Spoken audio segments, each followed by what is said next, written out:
Howdy folks, and welcome to the Holistic Monitor. I'm Nick Scogna. Now on today's show, we will be concluding the SAF program release of EMOTE Control, a method to control emotions. Now in the first part, we listened to Joseph R Scogna Jr. with Life Energy Research Foundation describing the 8 homeopathic remedies associated with the EMOTE Control book and program and the ingredients of each one. Now if you haven't listened to the first part of this series, please stop here and listen to the October 19th episode. That should be the one preceding this episode.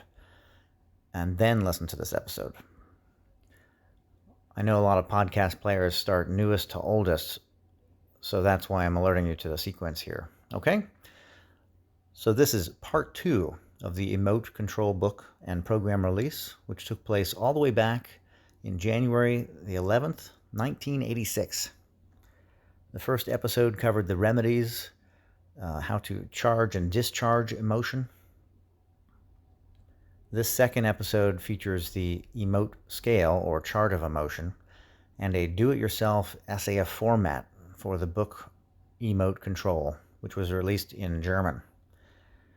Now you are able to listen along and take and see where you are on the emotion scale. Take notes. He says, put stars by the ones that are most like where you're feeling you're at. There's a little bit of math, but don't be too daunted by that. It was a fun seminar with typical Joseph R Scogna Jr. teaching and humor on full display throughout it.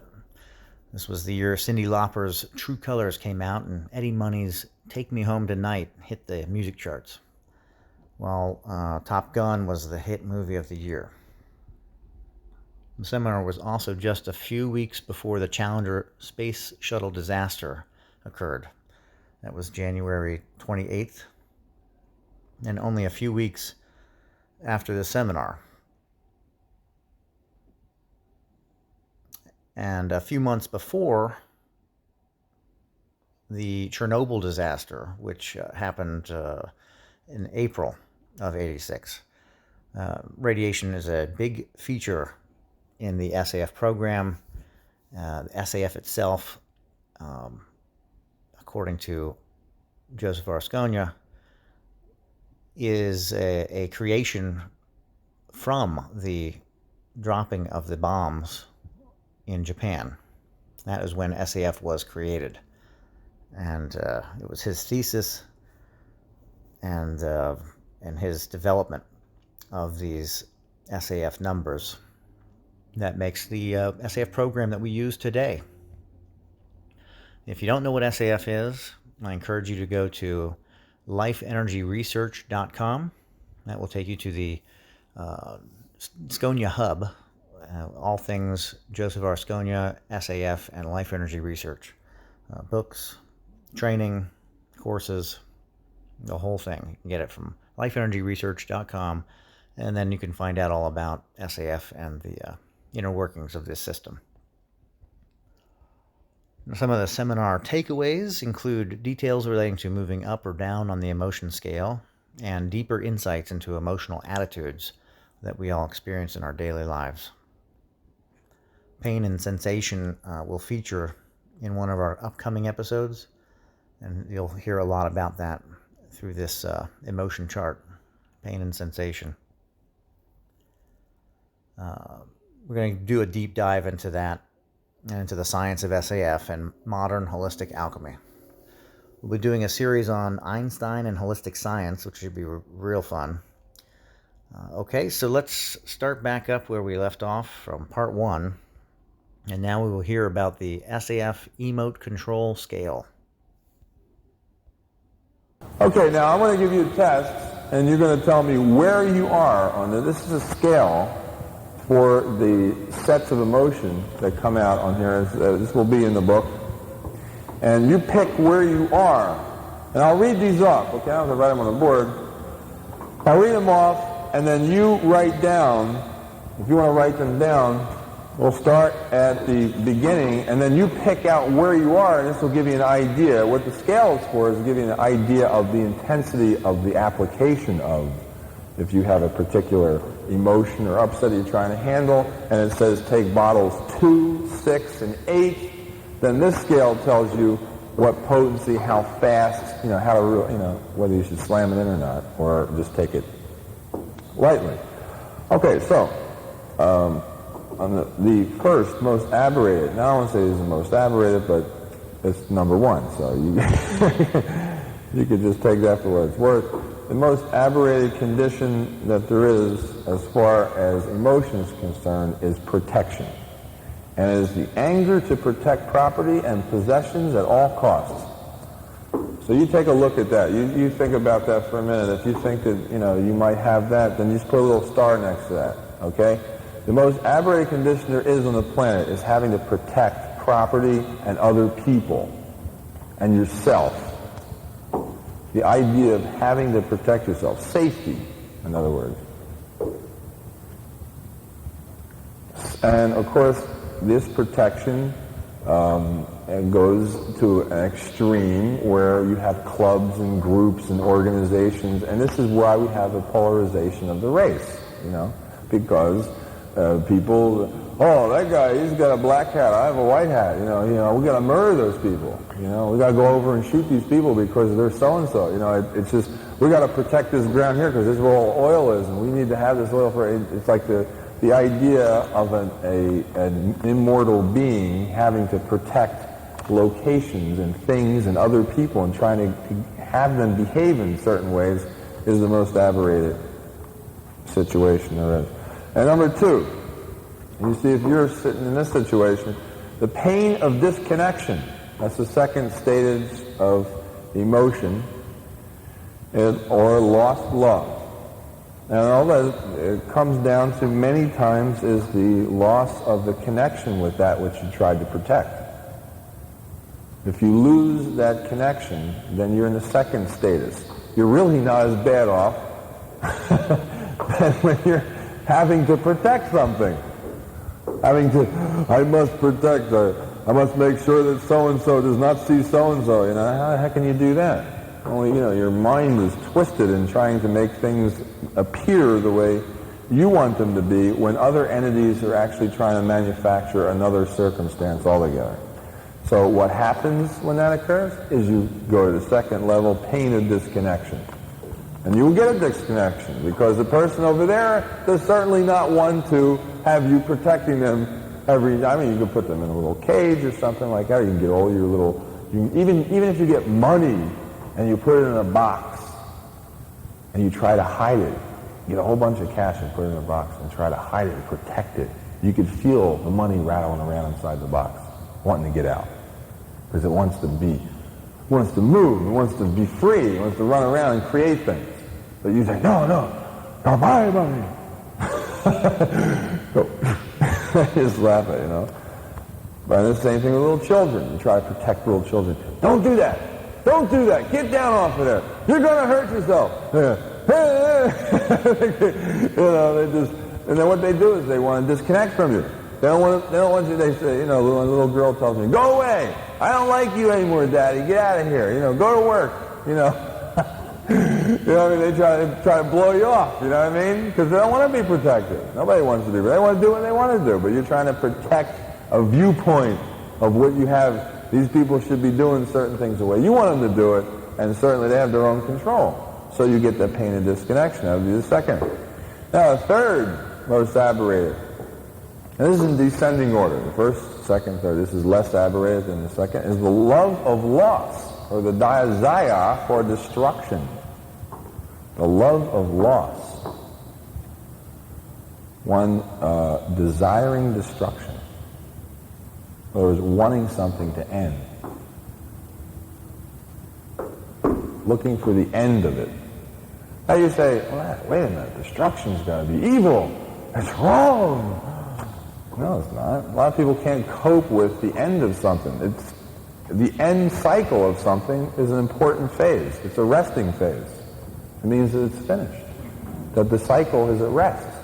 In the broken connection, the pain of disconnection, when a person has lost love, it's not finished. Yet it's still going on and it's not there. So it's a very aberrated condition. It's a lot of turbulence, very rocky, nutty, and confused. Whereas in destruction, it's over. It's settled. The fourth most aberrated is aliveness and the beginning of action. So it's less aberrated to then begin actions than the one to end them. Very, very important point is to make sure that the person is a starter. He wants to create, wants to move into action. People who just go around stopping things are nuts. Policemen. Most of them are crazy. Because they go around, all they do is stop people. I'm going to stop you for speeding. I'm going to stop you from doing this. I'm going to stop you from doing that. And they're a lot more aberrated than people who like to start stuff. You know, I would say a cop might be a little bit more aberrated than an arsonist in some states. Because he likes to start stuff, and the cop's trying to stop everything. Okay, now, the fifth most aberrated condition is the rebellion against any kind of control. Now think about these. Are you in these categories? See if you fall in this area anywhere. The rebellion against any kind of control. In other words, you refuse to be controlled. You refuse to compromise. Obviously, this will get you into a status of anger or... Bad, right? Rebellion against control. No, a rebellion against any kind of control could also mean your own body. Your body areas are trying to be controlled, and in other words, when you're trying to control your motor functions or your heart or anything like that, it just rebels, just won't do it. Refuses. It's the status wherein something's trying to be controlled and won't be under any circumstance. And yet everything in the environment must be controlled to some extent by somebody, something or some agency, but the opposite entity refuses to accept control.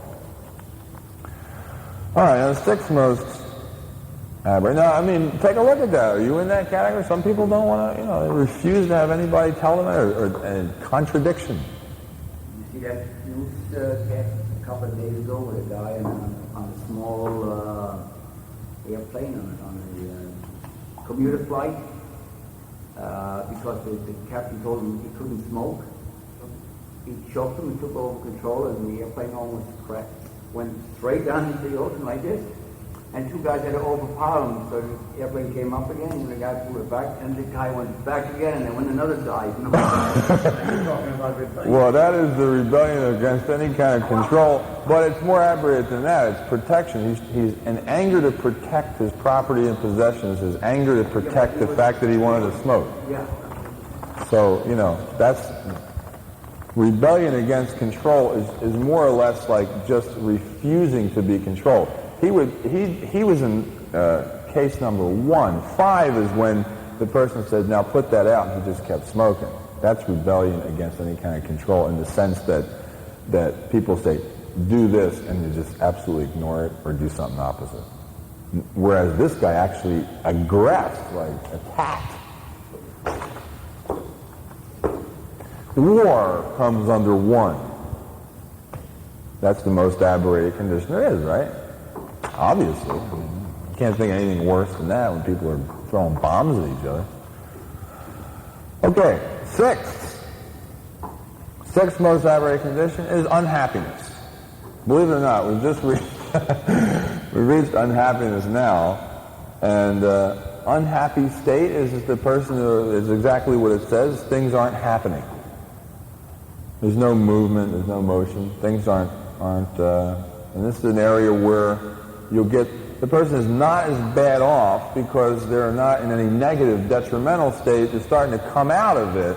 An unhappy person, a sad person is not really in that bad a shape because they're not overwhelmingly trying to protect something because they feel that they have no connection with something anyway, they're just kind of disconnected. Unhappiness comes from just plain out flat disconnection, whereas lower in the scale, the person has the pain of disconnection. They still think they can do something about it, but they're losing.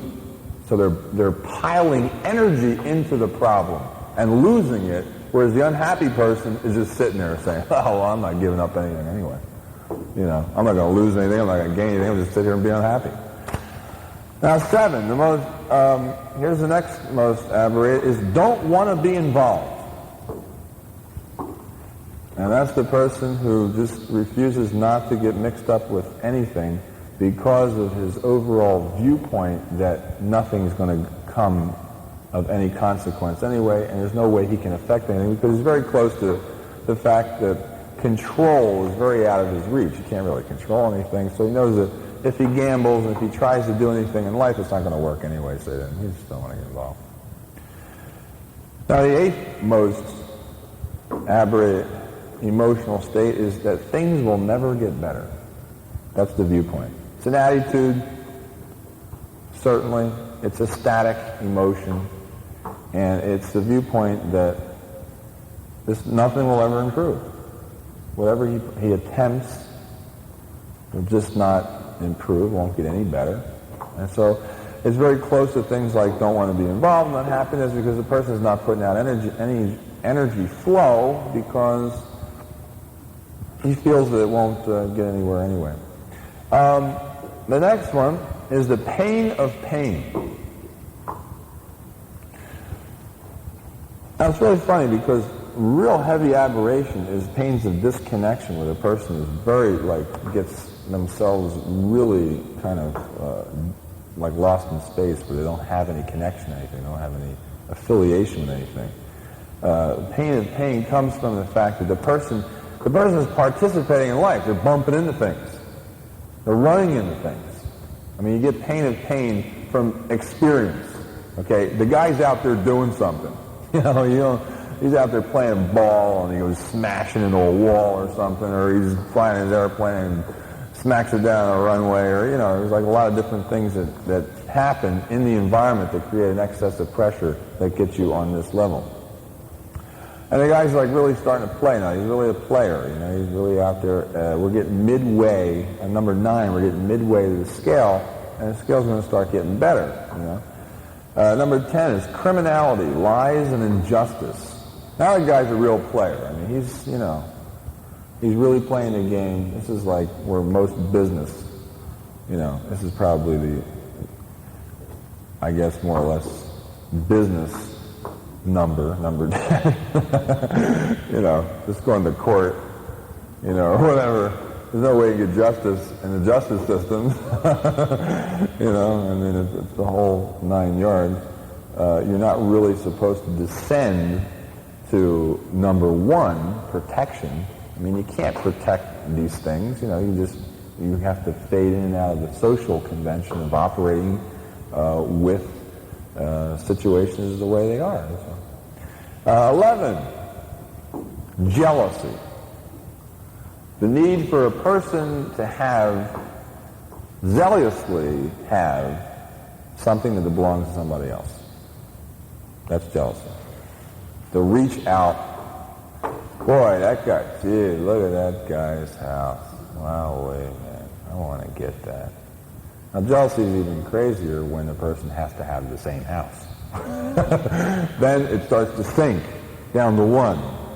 If a person is jealous and wants to buy a house like that, it's not so bad. But if they're jealous and enough to get angry and go in and start shooting and take the guy's house away, then you can see how he would sink down the scale. He would get jealous first, then he would become criminal, and he starts sinking down the scale. And then he'd create the pain of pain, would go in and bust the door down. And then he will, express the fact that things will never get better on his side of it, and so he has to take this other guy's thing. And all the way down the line until he gets the protection. So, and then we go to the next one, the next most aberrated one, which is halfway across the scale, more than halfway across the scale, is nervousness. Now, nervousness is something different altogether. Nervousness, this person is really in the mix of all of the trouble that he's brewed for himself, and he's very anxious about the consequences. But he is a player. I mean, he's involved, he's interested, and that's why he's nervous, because he's worried about the outcome. And he's really putting a lot of attention and time on it. So a nervous person really isn't in that bad a shape, although they will complain that they are, because they're very neurotic, and they're usually hypochondriacal. They're real, whoa, gee, yeah, I got all these problems, I got all these worries. Well, yeah, he's actually happy. He doesn't realize it, because he's really he's got a lot of things going on. He's interested in life. The other people down the line, I mean, they're really like disconnected. They're falling apart. Okay, now 13 is the pain of hope, which is very interesting because it is a reaction against despair. And despairing is like easier to do than hoping, because hoping means now you got to do something. I mean, when you hope about something, it means you really got to work. A despairing person is down the line. He's way down the line, unhappy, and next to I don't want to be involved, and he's not doing anything. So the pain is more or less indicating, oh man, what a pain! I really got to work hard to make this come out. And he does. If he's up high on the scale, he will go up higher and go through these other emotional states, which I hope that if you're putting stars next to the ones that are like you. I know, I got a couple of them. Then after that, 14, number 14, is conditions may get better. Now here's the point, here's the break point in the chart where the person realizes, hey, wait a minute, things might really get better. Pain of hope is also mixed with the idea in hope that there could be a failure. That's why it's painful. The person says, well, God, I mean, I really want it to come out, but if I work and work and work, and what happens if it doesn't? Whereas on this level, the person really sees that things will get better if he puts the effort into it. It's getting smoother. It's getting easier to do. He can really see the light at the end of the tunnel, and it isn't the headlamp of an oncoming train. Okay, now, 15. Sympathy and grief. Real high up on the scale, believe it or not. We really come way up the scale. This is a person who wants to be helped. The person who's crying, crybaby person, still is reaching out to take some help. They're high up on the scale. They're not in as bad a shape as they think they are, but they're using energy to pull sympathy. They want people to side in with them and help them. They're using it as a weapon, more or less, as a tool or a device to get energy. And 16 is the fear of change. Now up here on 16, the person is afraid of changing things. They want to get better, they need the help, but then they resist the change. A little bit afraid that if they change things that, well, it's just, I'm not going to like it. So they're afraid of it. 17 and 18, need for change. This is where the person really has to change, feels that they've got to change, and in the worst ways. And this is the actual level, the crying level, where the person actually breaks down into tears, trying to pull in the energy for the need for change immediately. But this is more acute than number 15. In number 15, the person has a chronic need for help. Number 17 and 18 is a very acute need for help. I have to have it now. It's like an automatic emergency. 19. And this is where 17 and 18 was need for change. It was a double number. 19 is now stability, no change to the point of boredom. Now here the person actually reaches some clear ground, a clear state, and doesn't really, actually got their way. Now however they got up there, however they pushed across this whole scale and got up there is not really important. The point is that that's where they are, and it's still not a very good state, because even though it's not as bad as all the others, nothing's really happening. It's just they have everything's in a status quo. Number 20, release of worry. Now here's a point where the person has set up circumstances where they really don't have to worry about anything anymore. I don't know how many of you at this point. Release of worry. 21, help wanted for constructive projects.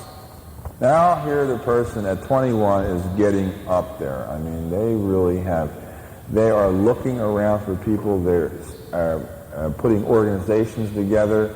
They're making things happen so that a constructive organization and project can occur, so the massive undertaking that will ultimately create some significant impact on society is occurring. That's 21. 22 is loyalty to the cause. This is a person that is really steadfast in his beliefs as far as like whatever he has set forward to in concept or has aligned with another concept. He will push all the energy past all the barriers and the breaks and the confusions, the exhaustion, the resistance and everything, and push it through, push the energy through so that the matter materializes. Very high state of being. 23 is the perfectionist. Is where the person makes every detail come out the way it was supposed to. There's attention to detail. There's, everything starts to gel. Now, of course, this really depends on the enormity of the project. But this level could be, you can't say, well, I want you to have loyalty to the cause. We want you to, on the space shuttle project or something. The guy doesn't know anything about, even about kites. Have to be connected with his own reality. And the last one is elation. The top of the scale, the elation. No need to protect anything. Shares willingly, shares productive energies willingly.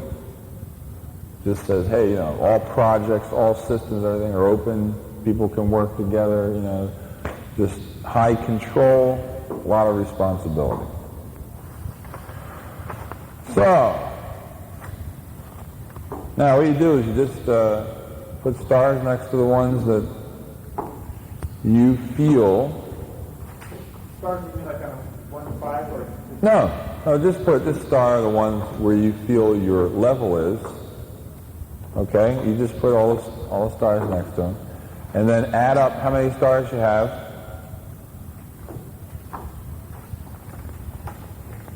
Add up all the stars you have.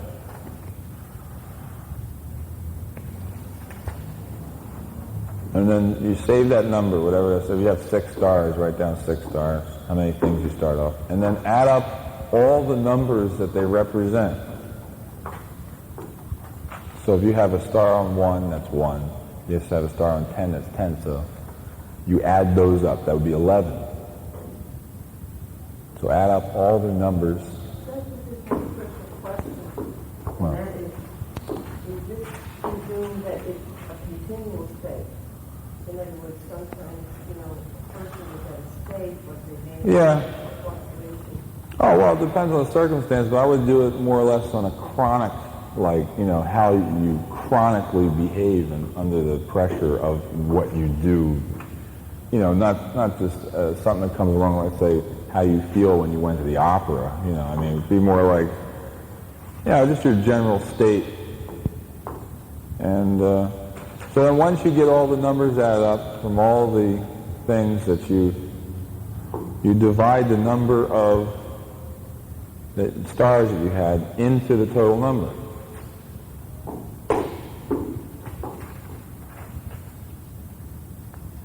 Joe, will you explain that, the one again about number 4, aliveness for Starting project. is enthusiasm for starting? No, this is just, it could be starting your menstrual cycle, it's a real low level, just starts, It's nothing, it's just a starting versus stopping, that's all. Very low level stuff. But it's the aberrations of starting, really, not starting itself, just the inhibitions to... I'm going to go through, say, reconstruct this room and start planning it. Yeah. Right. Well, that's what it is. That's what 4 is. The aberrations, the inabilities, the inconsistencies of starting. Not if a person starts his car engine, hey, yeah, that's me. I love to start car engines. That's not it. That's not what it means. It means that... Perfectionist is another confusing one, too, because I think that gets confusing with perfectionist. The perfectionist is a person everything is got to be just so. Well, you got to look at on the relativity of the scale.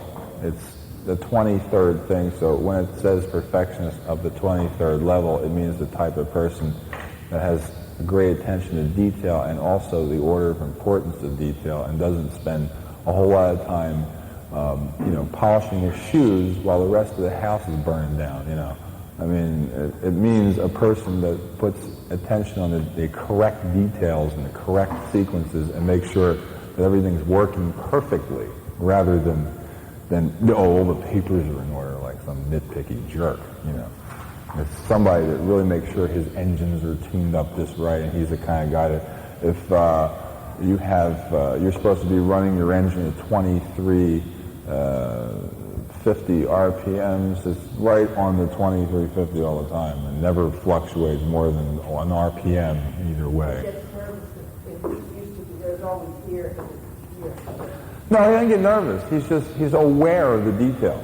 No, but I'm saying the lower level. Oh, the lower level guy is the guy that starts screaming because it's, look what you've done!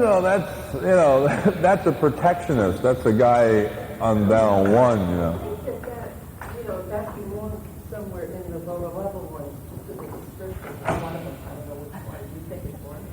Well, I mean, I think we disagree that some people would get real angry about it, other people would just get annoyed that somebody moved something that belongs. yeah. Well, you got to remember that a higher level, up around 23, the person is doing things so efficiently that anything it's hardly even noticed, and there's no emotion in it. In other words, you don't get any flow. Nobody gets a feedback or a static or a pinching from his existence. They don't even feel that he's around. Just things are just all working, like a place is just humming. Hey, gee, who's taking care of this place? Some guy. I don't know where he is. It's like you don't notice him around, yelling at people and getting them white gloves and going, oh, what's this? That's not what it is. Yeah. 2022. 20, loyalty to cause. And 20 is release of worry. It means that the person doesn't worry is an attachment to some static or electric charge that hasn't been resolved. So it means that at 20, the person has most of his conundrums resolved. His problems are really kind of set to rest. He's just looking for new problems to solve. Doesn't have any old ones in the can that never, oh, gee, if I could only figure out such and such, I wouldn't be a nut, And 22, loyalty to cause is a person that gets behind something and really pushes something, whatever size it may be, to its completion, and then goes to the next thing, like that. So you gotta get the picture of a person as able to make things happen, make it come out the way it's supposed to come out. Whatever, the structure dictates, that's, he's able to, he or she. So did you, now once you get, it's just basically getting an average. If you get an average number, okay, then you get that number, okay, and you divide.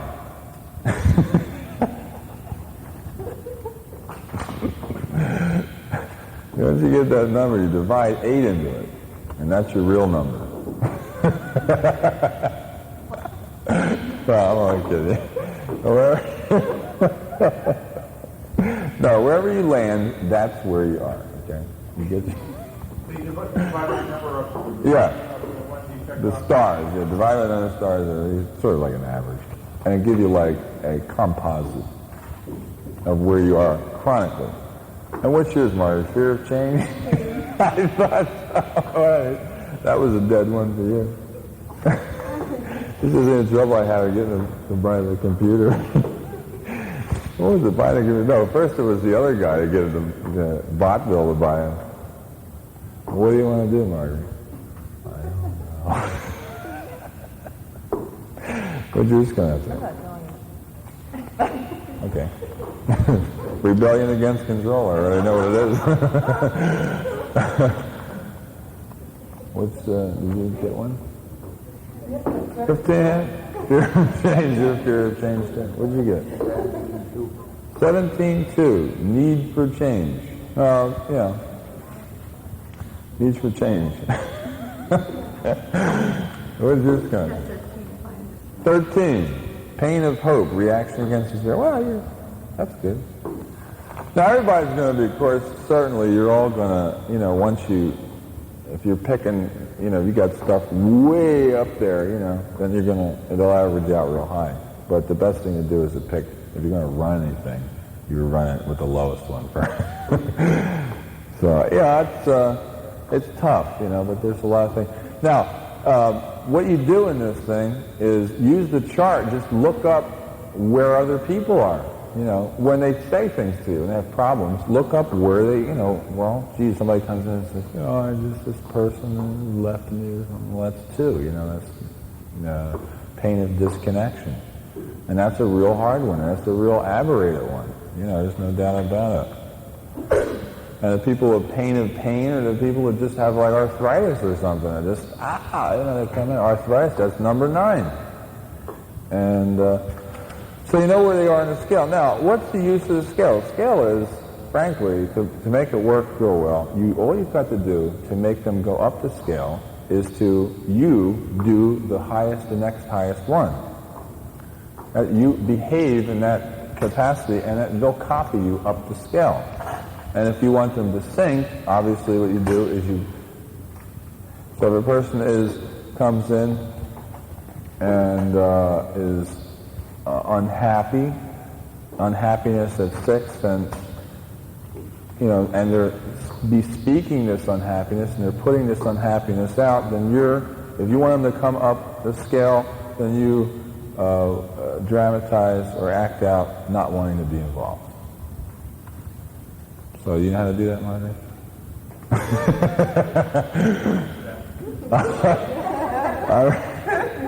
I'm afraid to answer that. And if a person doesn't want to get involved, and then if they copy you and they say, yeah, I don't want to get involved either, and then you dramatize, things will never get better.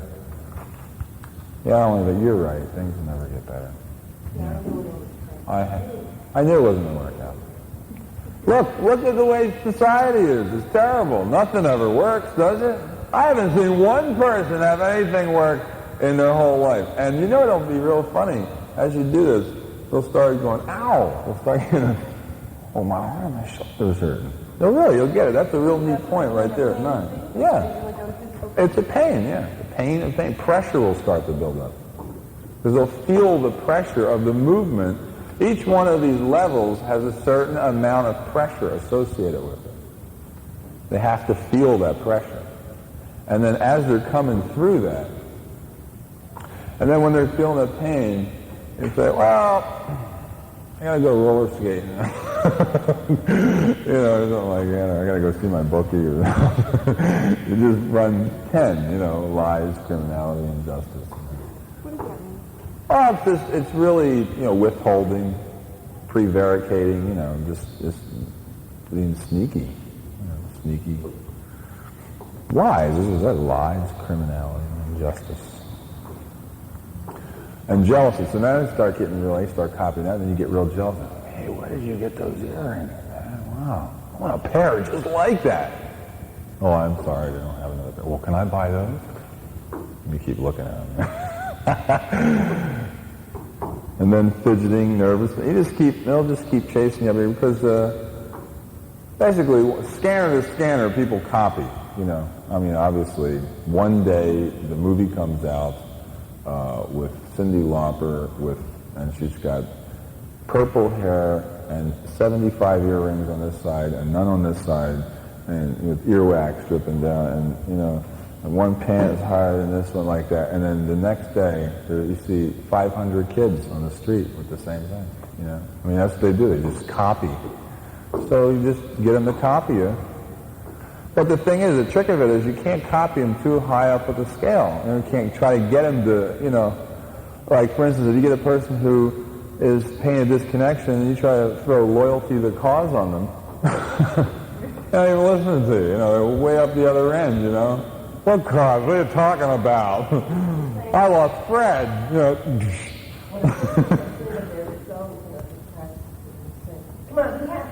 Yeah. They're just so sloggy and heavy that they can't. So what you do, it says here, is to do love of lust, desire for destruction, and start talking about, I wanted to kill myself once too. You know how I was going to do it? And they'd say, how? Oh yeah, I was in the bathtub. What are you talking about? People, you just talk about like put your attention on the destruction, and they'll come up to it. And I think the system uses 9 and 10. You can see like the MDs and the lawyers. Right.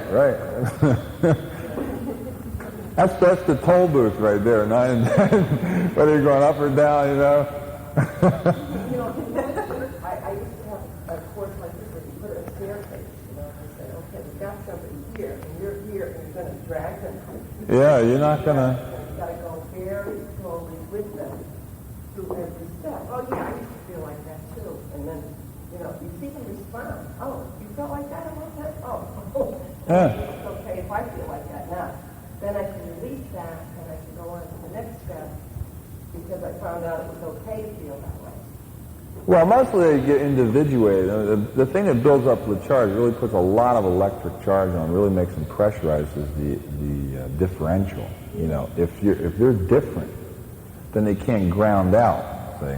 That means that they have no pole to ground to. There's no other similar to discharge to. And so they just sit there and they start to float and they think they're a star or a planet or something. They're individuated and they have their own charge ball there. Well, yeah, you can't, the minute you individuate somebody and go, you look at, it's real easy to do that. You just look at their face and go, ew, they go, the scanner just turns off and then they're like, oh, yeah, you see, they start floating away, because they don't ground anymore. What grounds people is their assimilation. Yeah, it's the same way, right? If you're very depressed and you really have such a fear of depression yourself that you can't even, identify with it. Yeah. Afraid, or if they're talking about suicide. I mean, it's like you're afraid to come close to it. They just flip out. Yeah, You say, well, yeah, I have some feelings like that. Everybody does once in a while, and I have them too. Come on. it's like upbringing. I've met some people that really innately know how to do that. They just know how to assimilate and then how to discharge, on their own. But it's real sporadic, and they don't know how to do it by formula to fix stuff. They just some stuff they can do it on, and then there's other subjects where they differentiate on. They can't. But the minute they get that, I'm the only one this ever happened to, like this, forget it. They're gone. You got to get them to see that there's whole lots of other people that have the same problem, and then that kind of can give them a grounding base. And the next question is, well, what did they do? How did they get out of it? And then it gives them something to work on. And if you don't do that, it actually electrically discharges. You'll actually lose charge because there's another pole to talk to and say, oh yeah, I had the same thing. Wow, man, It's jealousy for another disease. Yeah, right. But one thing that maybe could become clear is that you can't do it intellectually. You can't just say to somebody, that's why you have grandparents. You can't just say to somebody, oh yeah, I felt like that.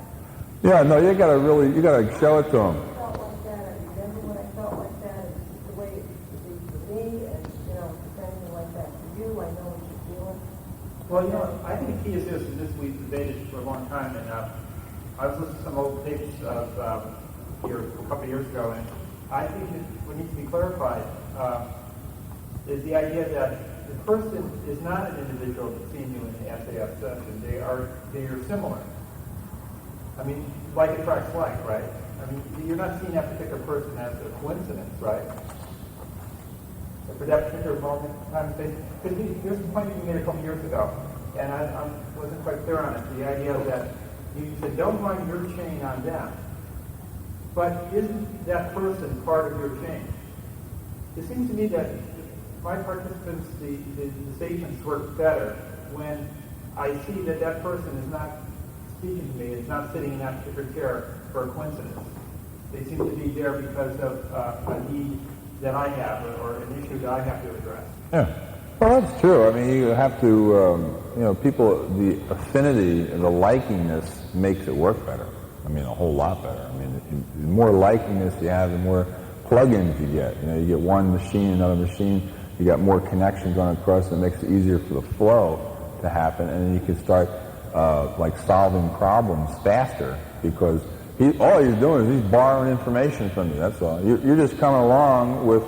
You're supposed to have a much more sophisticated computer than him, and he needs some of your programs. You've been trained how to do a good monitoring session, and you're able to sit down with this guy and now lend all of your expertise to help him solve a problem. He doesn't know how to make a list. He doesn't know how to do. He doesn't know how to do any sequencing. He doesn't know how to do if you look at all the programs that there are, and if you knew 1/10 of these programs, and you had them in your computer bank, he comes in for a plug-in, and he plugs into you, and it works. I mean, you're going to heal the guy real fast. You must know something you don't know. No. It has to be. Well, of course he does. It's his case. You don't know jack squat about what he's. I mean, you're the one with the formulas, though. He doesn't have any formatting. That's why. His formatting is there, but it's unconscious, right? No, it isn't. It's not. No, it's not. It's there. It's there in the sense that if you route it into, you template it into just universal structure, he'll pick up on it. Yeah, but if you're asking him to format himself in any kind of awareness, I mean, he can't do it. That's why he's coming for the plug-in. If he could do that, he'd go solo. He wouldn't need you. Essentially, you pick your center to come into. Isn't he doing the formatting? In other words, let's say we set up a center, and we're running an SAF program. And let's say nobody comes in the door. Okay, let's say nobody comes in, and we're saying, gee, why are we attracting anybody? Now let's say these people come in. In a sense, they're bringing their intuition. They're saying, gee, I don't want to go to a regular doctor. I don't want to do this or that. I want to try something different. Aren't they bringing an unconscious formatting about how they want to handle their case? Yeah, but it's like clay. I mean, what's the difference? The point is, if you it's optimism, in the sense that if I can see that person as giving information for me as well as me giving information for them, then it treats the two as equals. In the sense that we're both going up on the situation. Yeah. Not that, yeah, but you can't. I wouldn't do that though. If I was you, I would. If you were trying to go on equal ground with them, I certainly wouldn't. I think it's the answer here. I think what's being said is that each game. Each is one game. I know every time I run a case, I gain tremendous. Yeah. I know that every time I have a conversation with anybody, anywhere, I gain, they gain. That's the way it works best. You're actually growing, you're not only giving them information, you're giving them part of yourself, which you will get back.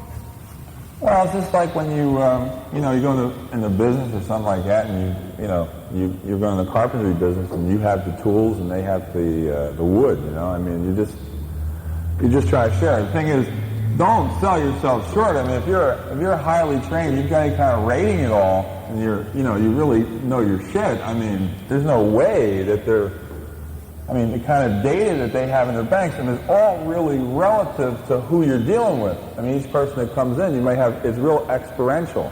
One person who comes in may have like their gene tracks and their spiritual tracks are probably, real light. It's like nothing there. There's hardly any charge. It's like little scratchings here and there. Then you get another one, like a real heavy, slimy one. It's like, like a big bumblebee, it's had like a lot of heavy stuff go down.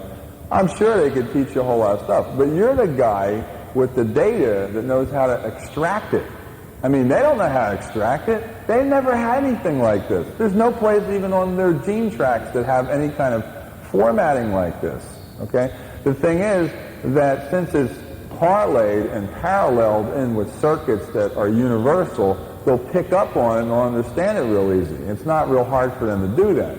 I think I'm getting an idea of what you mean. A lot of programs like the infrared tap in on the circuitry of the person, but as far as their awareness of it, man, I'm telling you, they're so far gone. I mean, it would take them like at least grade 8, grade 9 for them to even be able to sit back and and even figure the structure or configure it. They'll never, even after you run up to 8 or 9, they're still not going to know that basic structure that you know. Because all that's happened is you're using the structure to pull charge off here and there, and you're just playing with the board. The analogy I can make is that even though a person could be, let's say, trained to run a computer up to level 9, it's a real hot computer, he may still not know anything about the computer, the chips, how they're made, or any of that. I mean, he doesn't know anything about that. All he knows is, oh yeah, I know BASIC and CPM and all that, and I can write some really, really imaginative programs, but as far as how to construct a 6402 chip, I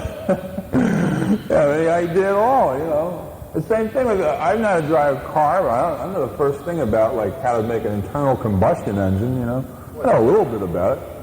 You like flying, but you don't know, you can't take the engine apart, right? Yeah, I'll tell you, frankly, if it came down to that, I would be in. If I had to do that, I would have been going a long time ago.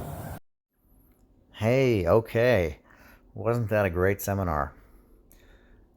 If you took notes and followed through with the calculations, let me know. Drop me a comment or voice message on where you are on the scale. I was at 13.5, but moved up a bit after I did it again. And just like the other SAF questionnaires and infrared, our motions are an electric motion, something that shifts by our very knowledge of them. SAF practitioners work to reveal and release this electric expression trapped or frozen in time. If you need help with the scale and want to know where you are, feel free to drop a comment or leave a voice message on the Anchor page. Anchor is the host for our podcast, even if you're listening on Apple or Amazon or iHeartRadio. But all the different podcast locations should be linked from the Anchor page, and you'll also be able to leave a voice message to me as well. And I'll be happy to help with the EMOTE Control chart if I can. I hope you enjoyed this 2-part episode on one of hundreds of SAF programs. Yes, there are many of these gems in the archives. And with more time and your support, I'll keep rolling out new or old material into the internet age. Gone are the old days, long lost to the moving tide. Sights set for the new ways, where knowledge goes to hide. Be sure to subscribe and stay in touch. The description should have a generous helping of links for you to contact and do research and dig in. Until next time, be well.